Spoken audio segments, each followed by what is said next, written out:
नमस्कार। आज हम पैसे के हजारों साल लंबे और सच कहूं तो काफी दिलचस्प सफर को समझने वाले हैं।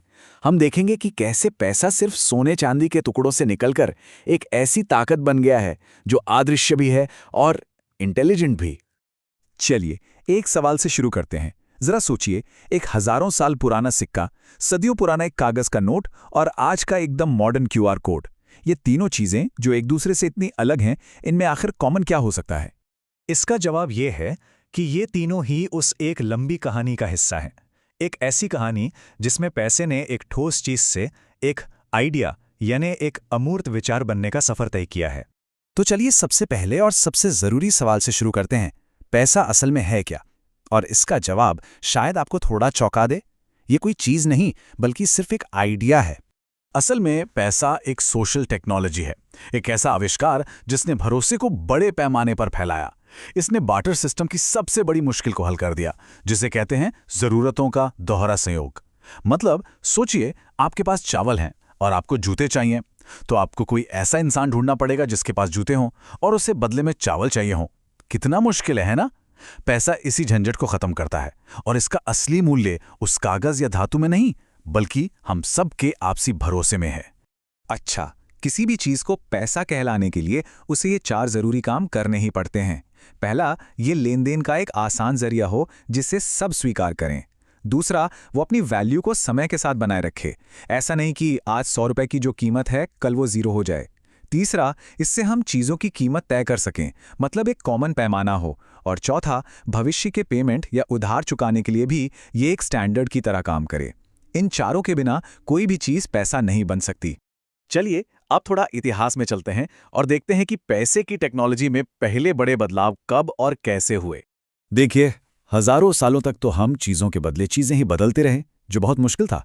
फिर मेसोपोटामिया में लोगों ने मिट्टी की गोलियों पर हिसाब किताब रखना शुरू किया, जो एक तरह से वैल्यू को लिखने की शुरुआत थी। लेकिन असली क्रांति आई लिटिया में, जब पहली बार किसी सरकार ने सिक्कों के वजन और उसकी कीमत की गारंटी ली। यहीं से मानकीकृत पैसे का जन्म हुआ। इसके बाद जो हुआ वो पैसे के इतिहास की सबसे बड़ी छलांग थी। हमने पैसे को उसकी असल कीमत, मतलब धातु की कीमत से ही अलग कर दिया। सोचिए, भारी भरकम सिक्के लेकर दूर तक व्यापार करना कितना मुश्किल रहा होगा। इसी मुश्किल का हल निकाला 11वीं सदी में चीन के व्यापारियों ने। उन्होंने धातु के बदले कागज की रसीदें इस्तेमाल करना शुरू कर दिया और यही आइडिया आगे चलकर गोल्ड स्टैंडर्ड बना, जहां हर नोट के बदले सोना रखा होता था। और फिर आया आज का दौर, जब सरकारों ने सोने से ये रिश्ता भी तोड़ दिया। अब पैसा सिर्फ भरोसे पर चलता है। तो इसका मतलब क्या है? मतलब बहुत सीधा है।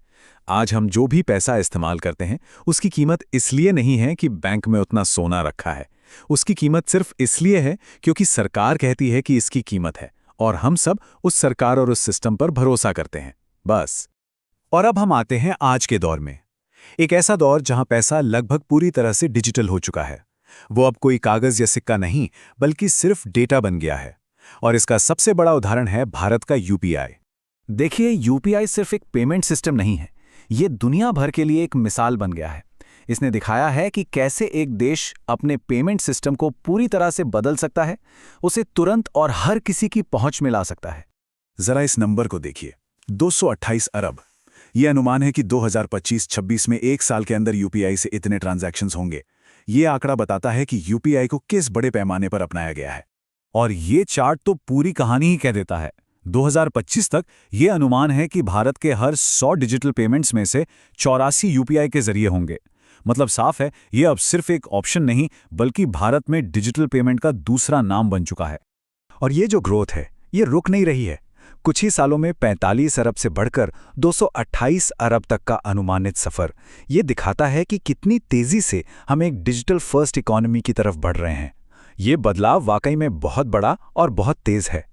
चलिए अब इस कहानी के आखिरी और सबसे रोमांचक हिस्से पर चलते हैं। भविष्य में पैसा कैसा होगा? तो जवाब है, वो अदृश्य होगा और इंटेलिजेंट होगा। भविष्य में डिजिटल पैसे के 2 बड़े रास्ते दिखाई देते हैं। एक है सीबीडीसी, जिसे सेंट्रल बैंक डिजिटल करेंसी कहते हैं। यह समझिए कि यह सरकार की तरफ से जारी की गई डिजिटल नकदी है। और दूसरा है प्राइवेट क्रिप्टो करेंसी। दोनों में सबसे बड़ा फर्क यह है कि सीबीडीसी को सरकार कंट्रोल करती है, जबकि क्रिप्टो करेंसी किसी एक के कंट्रोल में नहीं होती। ये टेबल इन तीनों के फर्क को और भी साफ कर देती है। यूपीआई जो है वो बैंकों के जरिए चलता है। डिजिटल रुपया या ई-रूपी सीधे आरबीआई की जिम्मेदारी है, मतलब इसकी गारंटी खुद सेंट्रल बैंक लेता है, जो इसे सबसे सुरक्षित बनाता है। और दूसरी तरफ है क्रिप्टो करेंसी, जिसकी जिम्मेदारी किसी की नहीं है, और यही चीज इसे सबसे ज्यादा जोखिम भरा भी बनाती है। इसी बीच एक और चीज तेजी से बढ़ी है, वो है स्टेबल कॉइन्स। अनुमान है कि इसका बाजार 315 अरब डॉलर तक पहुंच सकता है। ये ऐसी क्रिप्टो करेंसी हैं जिनकी कीमत को डॉलर जैसी सरकारी मुद्राओं के साथ जोड़ दिया जाता है ताकि उनमें ज्यादा उतार चढ़ाव ना हो।